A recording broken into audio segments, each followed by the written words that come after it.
Hi there, I'm Adam Kirbas and this is my novel, the video 12. Tanya. Tanya is in a bar. She has dressed herself well. She fancies herself. Whenever she prepares to go out, she actually enjoys the time she spends to ornate herself, to embellish herself. This is what makes it fun. This is so enjoyable for her.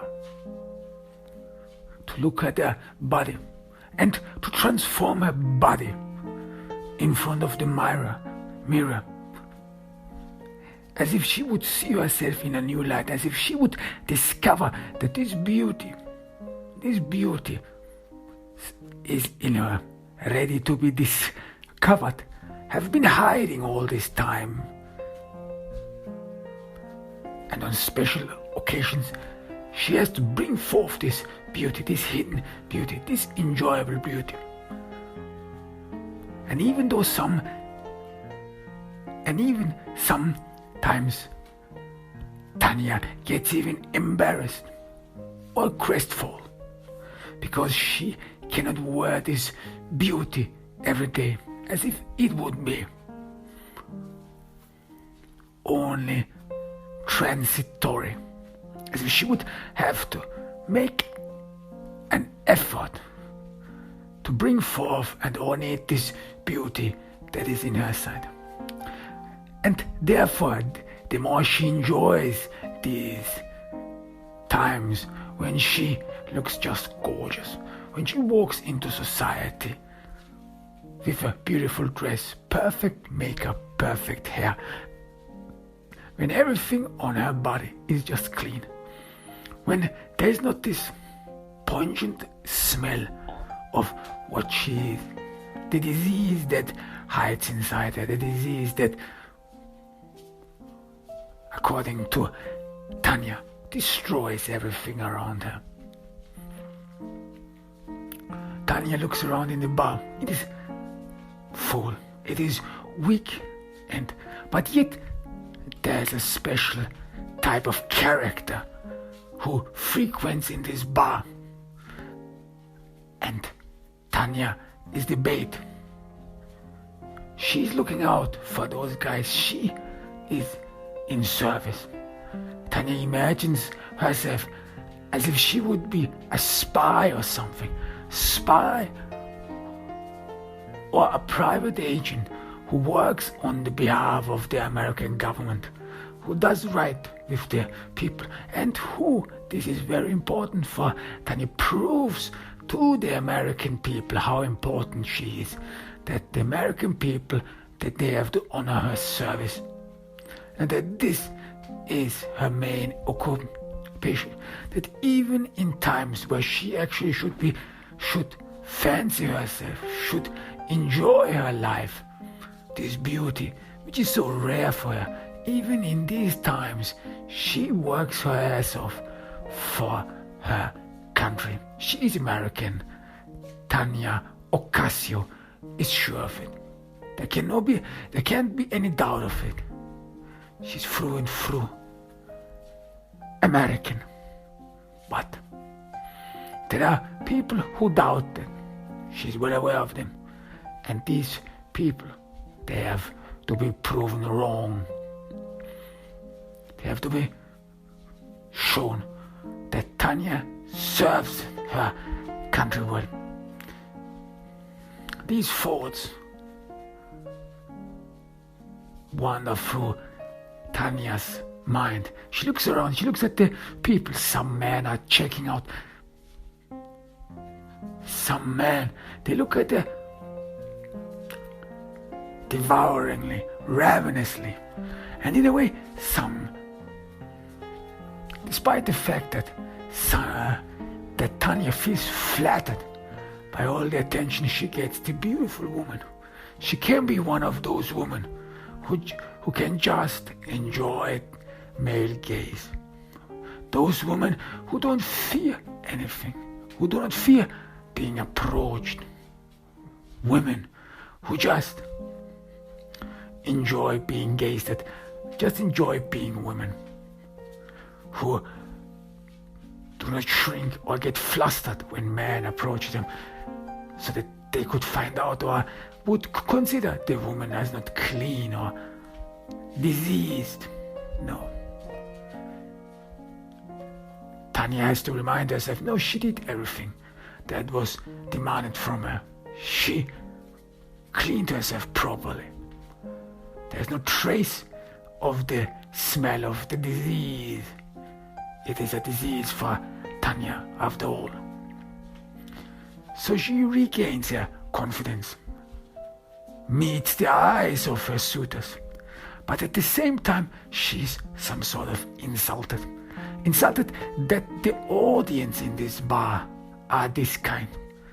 Tanya does not consider these men as suitable for her, as worthy for her. She thinks of herself as a Spanish princess, as a blue-blooded aristocrat, and she would deserve to be courted by attractive men, by kings and knights, and not by ordinary illegal migrants. This is why Tanya came here.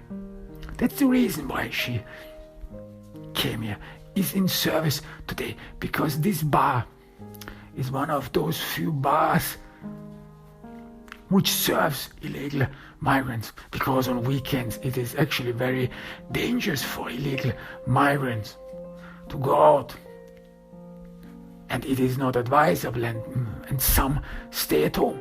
But many cannot resist, because the weekends, this is where they can socialize, where they can meet people. Most illegal migrants work in precarious situations, work in dire job circumstances, and then they need a weekend just to let off, just to socialize with people, be around people, be in society, forget about life, forget about all their worries that they have to send money home or that they have to bring their relatives home. Just a me time, just time for themselves. Tanya knows very well that they crave for it, that they need this time, but they are not secure every day. Custom officers, they know exactly very well that the weekends, they are rush hour for them. On weekends, they get them, because many illegal migrants assume that they cannot be traced in the mass, or that they can hide in the mass of people. No one can find them. No one sees them, as if being an undocumented migrant would some sort of put on a stamp on everyone, and that this would be seen in public every day. But if they are in a mass with people, if they are in crowded places, they assume that no one would see her, and that they can lose themselves in this crowd. But for Tanya, they are visible. The bar belongs to Lou. Lou is one of those guys Tanya stares at contemptuously. One of those people who think that illegal, undocumented migrants, that they deserve a life, that they should hang out. And he has agreed with the local police that he keeps his bar in check. He is some sort of the judge and the police himself. He takes great care that no one drinks too much, that there is no drug in his bar, and in exchange the police leaves the bar alone. There are no ID searches, there is no frisking of people. No police comes into Lou's bar and asks for IDs and so on. So this is some sort of a mutual agreement Lou has with the police, and it worked out well so far. But Lou's girlfriend, Claudine, she's not sure of it anymore. Claudine is scared. Claudine is scared that this thing could go soft. That sooner or later, especially when political affiliations change, and Claudine have seen this quite often, that the state or the city she lives in changes hand between those two political parties. It is a battleground state after all, where they live in. And when political affiliation change, when in the town hall someone else sits, then it could happen that one day they clip Lou, that one day they storm the bar. And what then? Claudine knows very well that there's a new type of bar on the way, approaching, a bar franchising, as it's called. And these bars, these new bars, they're some sort of a combined thing. During the day, they are coffee shops, and during the night, they are bars. This is the new form, and they are spreading all over the state right now. They are easy to run, even run by people who do not have a concession or whatsoever, because during the day it is a coffee shop, and apparently it catches on with people.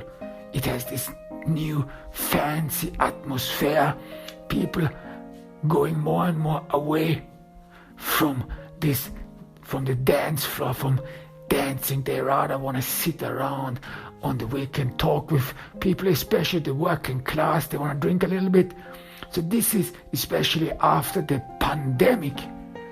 People have become more and more aware of all these dance tracks, of all this techno crap. So this bar is rather appealing for the elder and for the mature audience. And Claudine was even surprised that even many young folks actually attend those bars.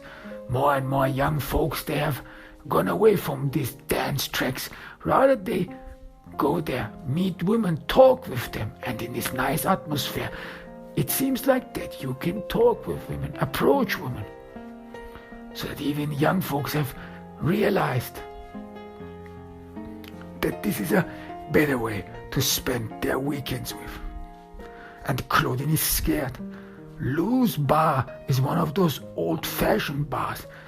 You know, there are the special kind of people who attend these bars. You would not meet anyone or the average housewife coming together with her friends and just sitting in this bar. This is very rare in these old-fashioned bars. But in this new coffee shop / night bars, you can see a lot of ordinary folks, a lot of people who actually would not attend a bar, but yet they are there on weekends. They enjoy this nice atmosphere. It has nothing of the frivolity, of the seediness of normal bars. Claudine knows very well that ordinary bars still have this repute that the lowlifes of society would gather in there. Some shady things would happen there, with girls, with prostitutes, and that the ordinary bar, the ordinary saloon, some of those images and prejudices derive from those westerns, that these old bars, that they're homes of drunk, of lost ones, and people who are irredeemably doomed. But these new bars, these coffee shops, with all their fancy interior, their soothing atmosphere, they have a whole different appeal to people, so that even the average person who actually would never attend a bar because of all this prejudices can easily and with a clear conscience attend these new bars and have a good time with with their family. Claudine even once met a Bible group in one of those new coffee shop / bars. A Bible group. They would sit together and read a Bible while people around them drank alcohol and talked probably about ordinary life and their struggles. This is what has changed. So Claudine fears for her future, and she does not like Lou admitting undocumented migrants into the bar. Who knows? Claudine knows very well that many of those undocumented migrants, that they get desperate. It's not easy to live as an undocumented migrant. Claudine is very well aware of it. But she's as well as aware of it that many undocumented migrants, that they have to make ends meet, that they have families in the countries they come from, and that they have to support them, send them money. And most of the time, the money they earn as illegal migrants while doing odd jobs, that this money is not enough. And they need a second or even a third income, and then things get shady. Shady like they help drug dealers, hustlers, to distribute drugs in bars. They're part-time drug dealers and so on. And this makes things scary. This makes Claudine scary. That's why she does not want undocumented migrants in Lou's bar. She tried to talk with Lou about it, but Lou, he doesn't want to hear about it. For Claudine, Lou is gullible. Gullible because whenever he meets with one of his fellow do-gooders, Claudine calls them do-gooders, those people who are either wealthy enough or oblivious enough to believe in the good of people, so that they blend out the darker side of human nature, the darker side, or even the normal demand of the normal craving of human minds, or just human nature. And human nature wants everyone to survive. You take care of your family, you support them, you protect them by any means necessary. Claudine is very aware of it. But despite the fact of what is going on around him, Lou doesn't seem to realize this. Lou is gullible. Claudine is well aware of it. He has this good heart. He is this honest man who indeed wants to do good, who indeed wants to support people, but he's been taken advantage of. And whenever he meets with those do-gooders who gather and talk about the issues, like how illegal migrants deal with, or what issues they have to deal with, and that their life is hard, and that their town should become a sanctuary city as well, then Claudine realizes a change in Lou. This change is of course transitory. It does not last long, like a fad, but she immediately realizes Lou is changed. He talks more about the plight of undocumented migrants. He tries to flatter himself that he cares for them.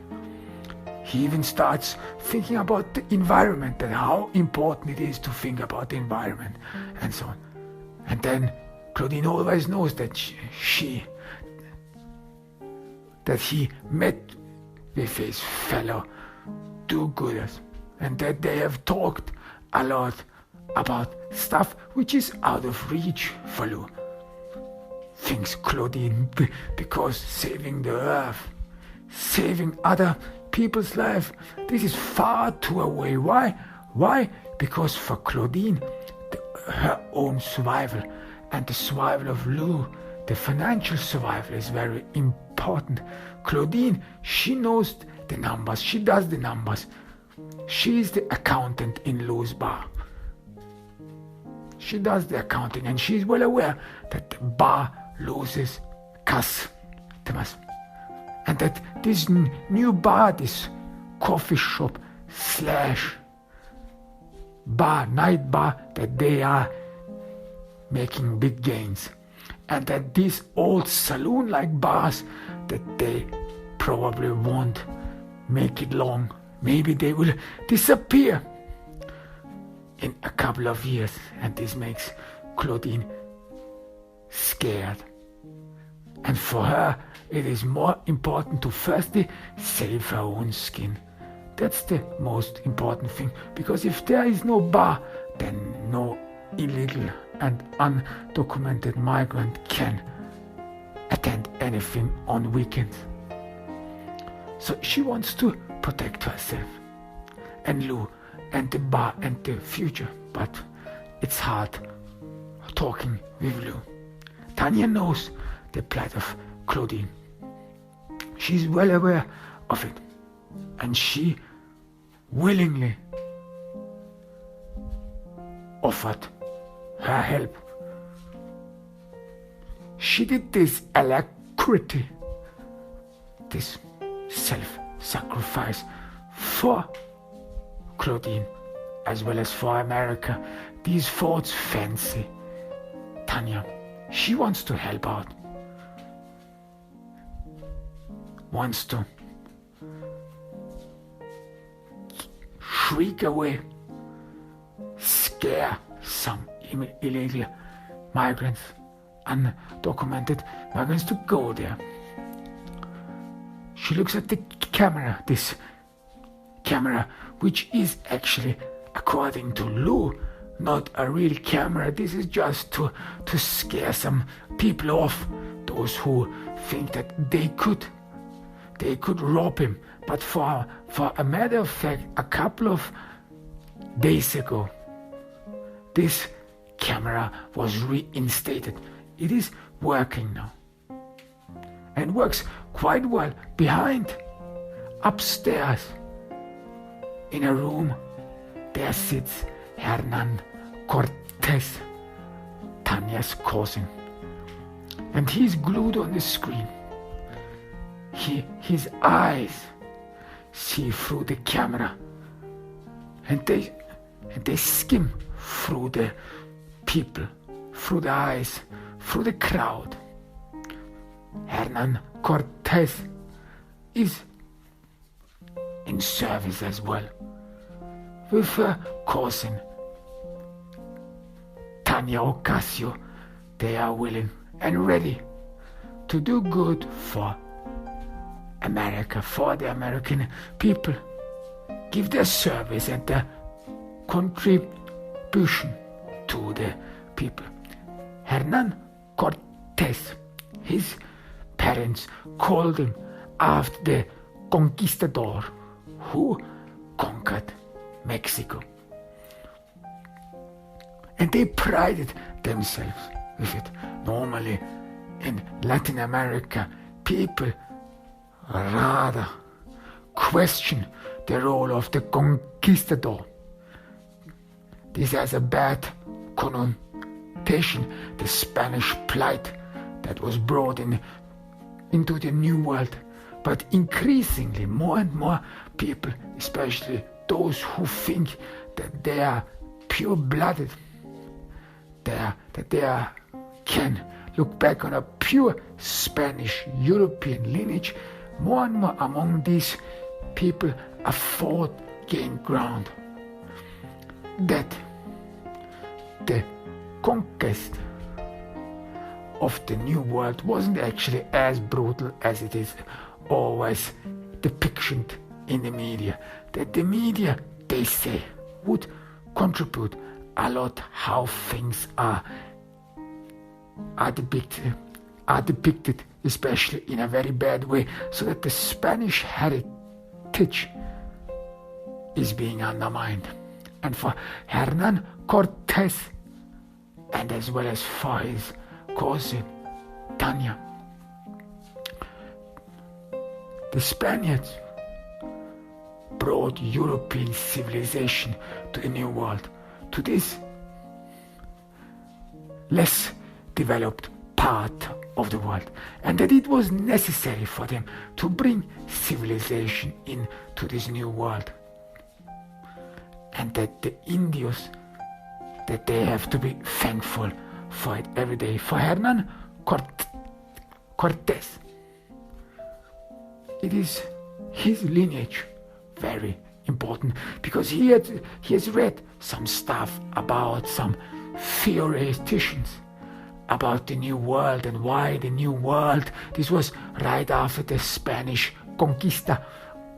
All these theses came forth. Why the New World? Why they were all backward? Why did they never accomplish this level of civilization which European cities and nations had reached?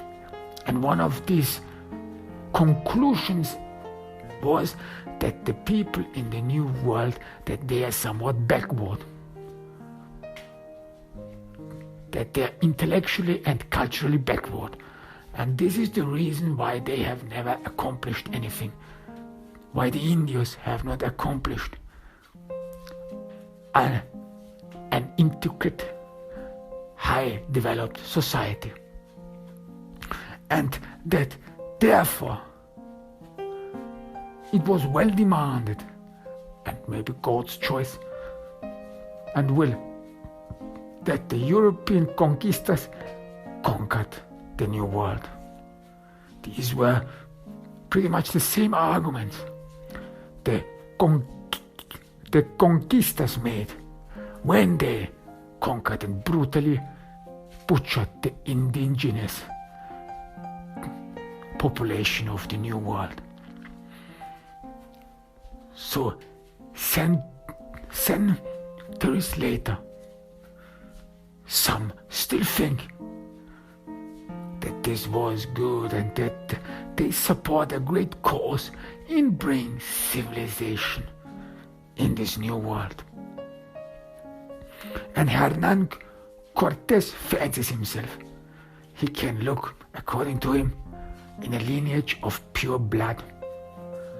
He even sometimes fancies himself that he probably is a descendant from a Spanish Don, one of those old Dons, not those of the New World where everyone who has a little bit of money calls himself immediately Don. No, one of those really pure ones who have this pure lineage. Hernan looks at the screen again. He looks at Tanya, the bait. They are waiting for someone, for one illegal migrant to take a step to approach Tanya. And then they immediately rush in. That's the scheme. They want to show everyone that they take care of the dangers, that they take care of America's unwanted. This service they provide for the people. And Hernan most of the time imagines how he being hailed and praised by ordinary Americans as one of their own, a place where he belongs. He is not a Mexican. For Hernan Cortés, he has no affiliation with those mixed breed, or even he calls them mongrels, those who inbred and mixed with the Indios, with the indigenous population. For these people, Hernan has nothing but contempt. He thinks that there's a special bond between the races, especially the pure European races, and that he, once being admitted to live in America, once getting the necessary documents, that he would be at home, that he would not become just an American. No, this is far beyond of just getting a document. No, for Hernan, this is being and coming home to fellow relatives, people who share the same pure-bloodedness, the high mental development, some sort of a superiority. This is what Hernan Cortés thinks of himself. And the American people, they should know about it. They have to know about it. They have to look at him and see one of their own. One who cares for America. Not like one of these others who deride America, who deride the American flag, who undermine America. No, Hernan Cortés, he would show to all Americans that he would be a great support for America, that he would fight for America. Tanya looks at the man surrounding her. One approaches her and the game starts. She always acts coyly, ambiguous. Her answers are always ambiguous. And she needs this game. This game is very important, not only for Tanya to fancy herself, but as well as for the public. Because in the public, there are some who think, well, there is no bad thing that illegal migrants, undocumented aliens, live among them. As long as they work, as long as they do their chores, as long as they contribute to the American society and the American economy, yeah, well, we will look the other way. Apparently, the American economy needs them. There are some statistics that many, especially low income and smaller companies in the US, that they benefit a lot from the work of undocumented migrants. So that if undocumented migrants would be banned from entering the States or would be deported, then mostly those smaller companies who are already fighting for survival, that they would be obliterated. So people increasingly are, according to Tanya, have fallen prey to a misconception. She gives no other explanation or an alternative thesis, but for her this is just wrong. Everything has to be according to laws. Everything has to be legal for Tanya. And there she sees one of them approaching her. This is her chance, the necessity. This is her chance to prove even those who doubt how dangerous illegal migrants are, that they are dangerous. And this is a part of the game.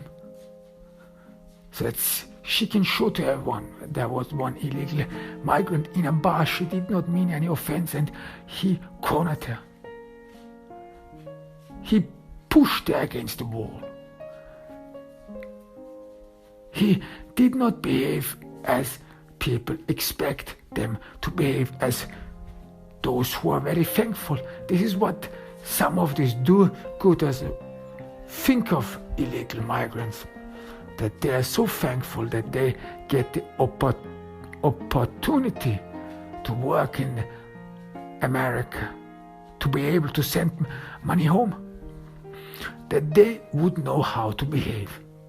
But for Tanya, this is not the case.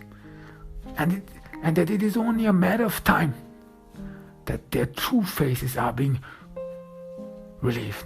And for Tanya, despite the fact that the gazes of these illegal migrants fancy her and make her believe in her beauty and womanhood, despite the fact she has nothing but contempt for them.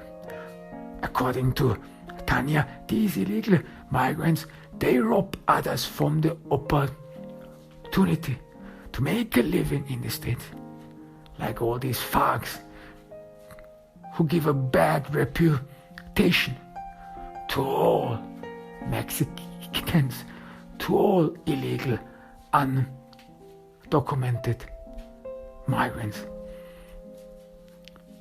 For Tanya, some deserve to be in America, those who have proven themselves, and others just don't. Others just don't deserve to be in America, and they shouldn't be here. Tanya is convinced of it.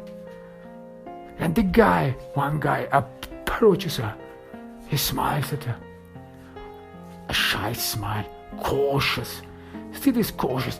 There is some caution which always accompanies illegal migrants, and not only illegal migrants, but migrants in general, especially when they approach women whom they either think as too attractive or above their league, or women whom they see as Americans, so say natives, and that there would be a cultural difference between them, and one is of course always cautious, because one never knows the words and the special indications and the special signs which every culture necessarily provides, because one is always or has been living as an outcast in the society. One did not have the time either in school or in private to socialize with the native population. Therefore, one has not learned to listen or feel the necessary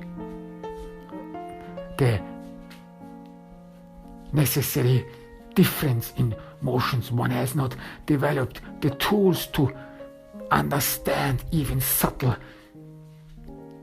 differences, subtle body languages and subtle signs. So there is always some sort of tension when an illegal or undocumented migrant talks with a woman whom he thinks is an American who lives there and so on. And Tanya, she put great effort in looking like an American. She has a pale skin, and she put in a lot of effort to bleach her skin so that she more looks like an American and not like one of those, as she calls them, mongrels. Tanya's laugh is inviting. She has a simper. One of those things Tanya was surprised at when she first discovered that she can have and can laugh and smile at others in a very attractive, even in an enticing way, that she can seduce other men, that she has this power, all the time she thought of herself as this woman, as this sickly, rotting woman, that she actually can be seductive, that she can play with men coyly, and that she even compared herself to all these women who have this special energy, this special aura with which they can control men, draw their attention and pull them towards them. She has this special gift as well, and this fancied Tanya. This gave her so much strength in the past, all this time when she thought that she's not really a woman and that she's missing out, or that even the fate, God, have betrayed her, have given her this sickly body so that she cannot enjoy life, so she cannot wear high heels and always have to be worried and careful whenever she walks in high heels, because when she stumbles or breaks his feet or her ankle, when she breaks her feet or her ankle, this could end fatally. She could lose her leg. This is how dangerous her life is. Like she would be balancing on a girder and could fall down any moment, and her life would never be the same again. So every time, every day, and whenever she has transformed herself, has hidden this sickly woman behind shades of makeup, shades of new life, shades of normalness. She has to suppress all the caution, suppress the fear which still accompanies her. And she imagines how life would be just to enjoy herself, just this ordinary all-American girl who hangs out with boys, who enjoys being teased by them. Those boys, some of them are stupid, making stupid remarks, their hormones playing them, or they're under the influence of their hormones. They don't know what to say. But in a way, Tanya knows how men act. Tanya knows that some men, they say things they don't mean it, that they sometimes don't find the right words, say stupid things, but in the end that they are all good lads, especially those American boys. They know how to treat women. But those Mexican men and boys, and Tanya again remembers where she is and who approaches her. She looks at him. She has to force her smile, because this is not the Prince Charming she would be. She wants to be courted by. This is not the guy whom she thinks as the perfect knight, worthy of a Spanish princess. No, this is just a mongrel who thinks that he can approach a woman, can approach a princess like she would be a normal maid, like a normal girl. And for Tanya, this is apprehensive, despicable. That's why she thinks Mexican men, they have no respect of women. They do not respect them. They actually, for a fact, have a low opinion of women. A woman needs to be treated like a queen. And American men know how to treat women. Tanya is sure. They understand that women have to be treated special, that there is a difference between man and woman, and that this difference has to be addressed every time, treated in a special way. But these mongrels, according to Tanya, they just want one thing: possess her, have her way with her, and then throw her away like a used condom. That's what they all want. So Tanya is struggling with herself. She shows her boobs, her jewels, her womanhood. She wants this man to see her, but deep inside, she's crawling of disgust. This man, why is his life more worth than the life of others? Hernan would deserve more to be in the States.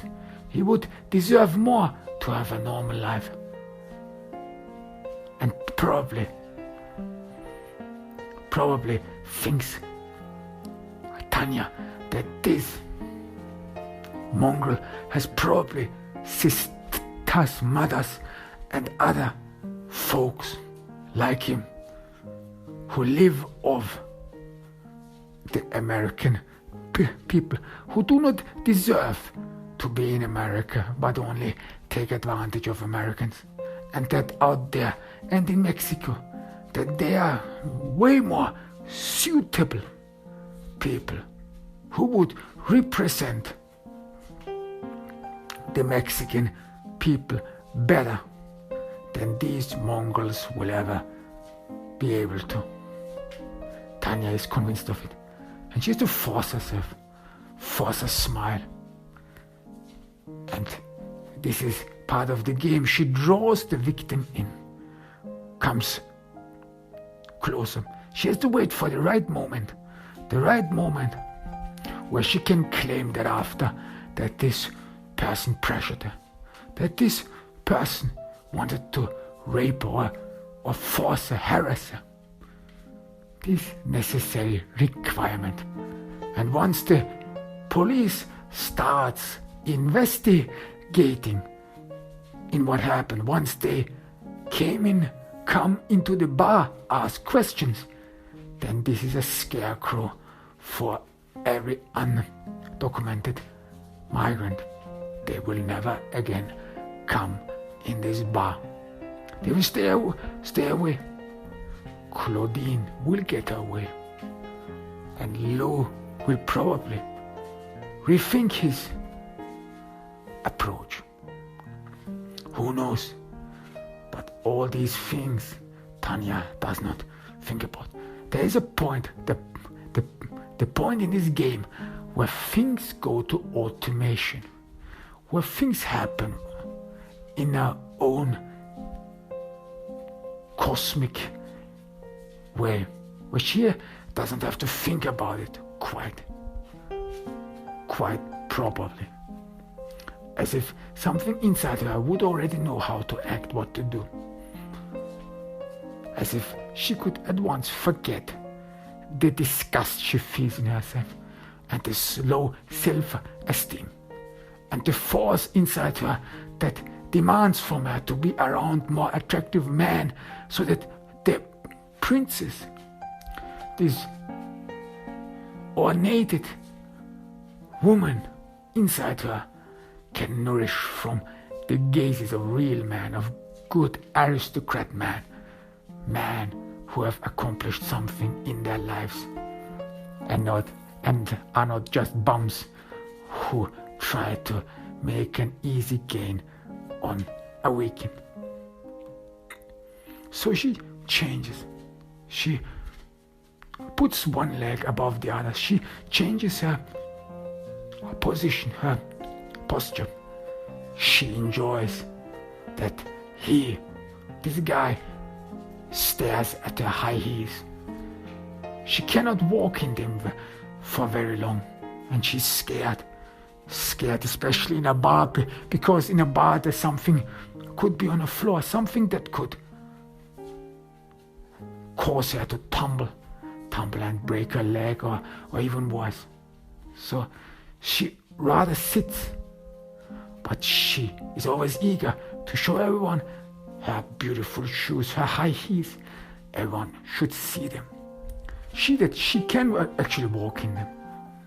That it is an enormous thing one can do, just walk in high heels, or be able to walk in high heels, not having to be scared, but she's scared, especially in this bar. But this is what life is. Tanya is sure of it. This is the risk which comes with the game. And again, she has to fancy herself that she's a special agent, that she's a spy, and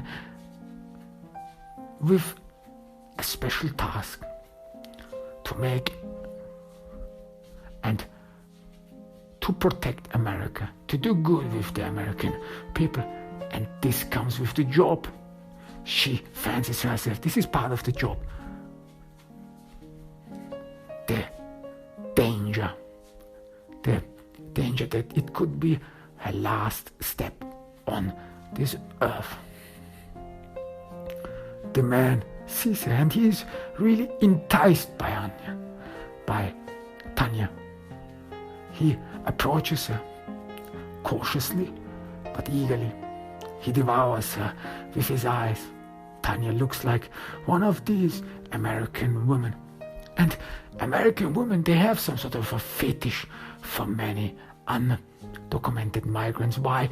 Because they some sort of represent all the normalness one could have just caught a normal, ordinary wife, or the feeling that one has arrived in America, that one can be normal, or even trick one girl that one would be an ordinary American boy, just one of these guys who has ordinary troubles what one of these college students have, or one of these ordinary average Bill and average Steve, what they all go through about work, when they could just complain about life and what life has not offered them, that they would be bored in the town and in the city, or that they did not have, or that they haven't met the right girl, and not the ordinary topics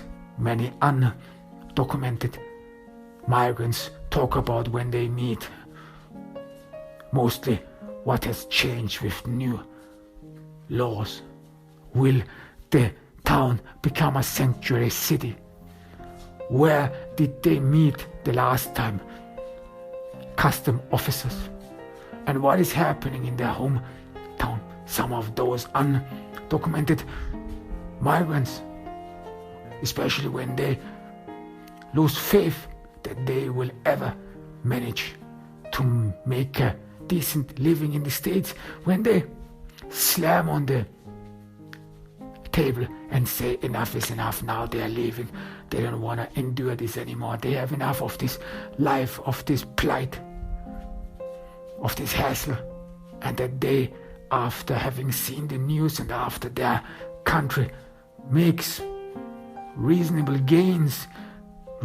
economic gains, and that there would be more job opportunities in their country, that they will return home, that they will work as normal and decent people in their own hometowns, with their own people, and don't have to hide and don't have to be scared all the time.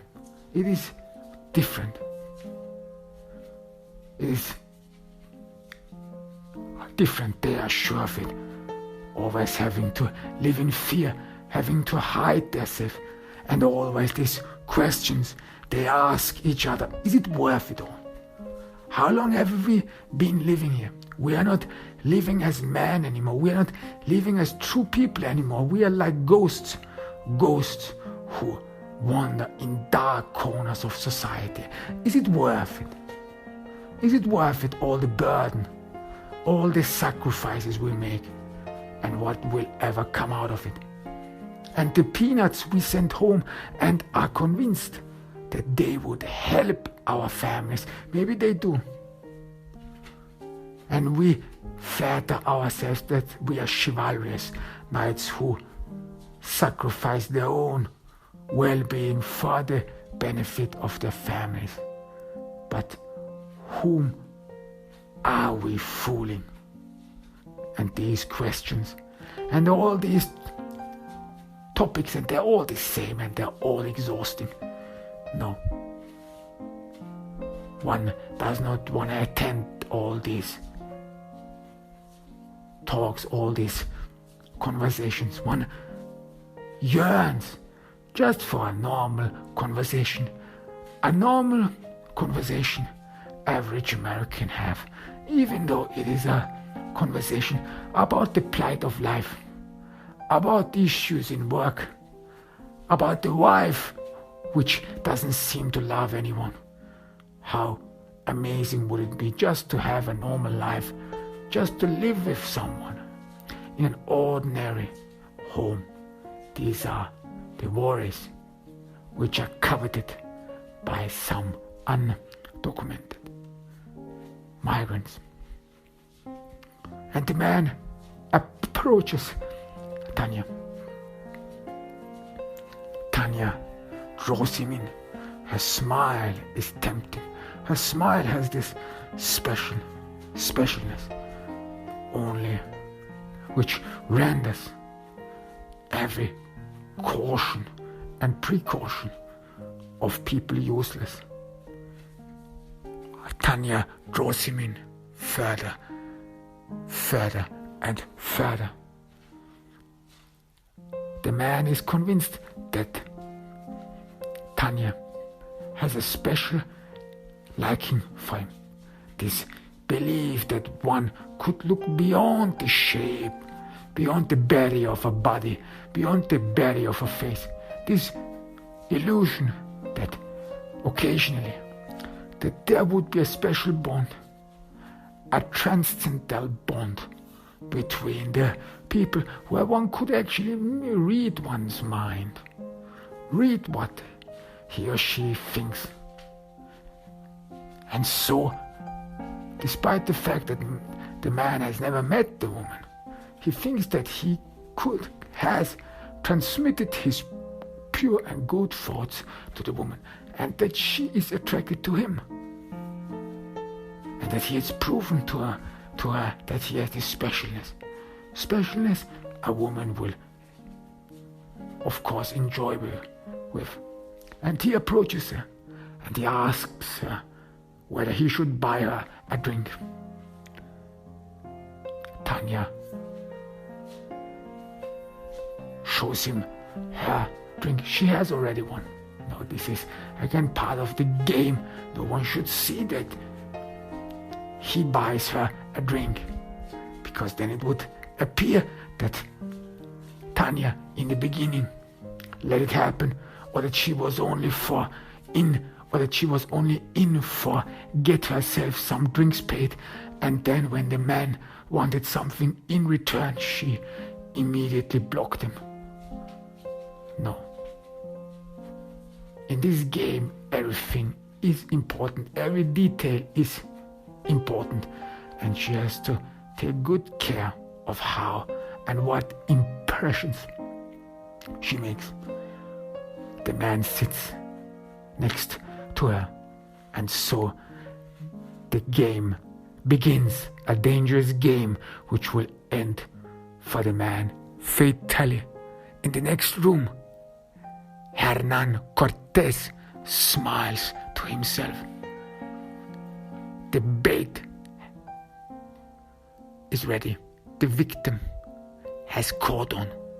He smiles because this is a great opportunity for him to show his worth to the American people and why he deserves to be an American.